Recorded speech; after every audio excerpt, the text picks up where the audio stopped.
Human Rights Law Network, Northeast Social Legal Information Center and Center for Constitutional Rights, in collaboration with 62 NGOs, organized 3 days of Human Rights Convention and the Law in the Northeast at Don Bosco Institute, Kharguli, Guwahati.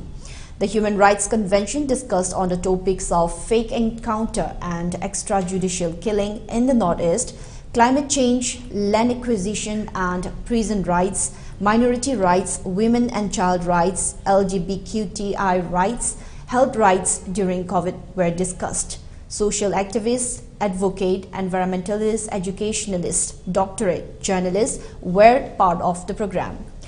From Manipur, as many as 10 people were attended the convention. Victim family from fake encountered dam land compensation came and shared their grievances, and many plan of action for PIL were discussed in the convention.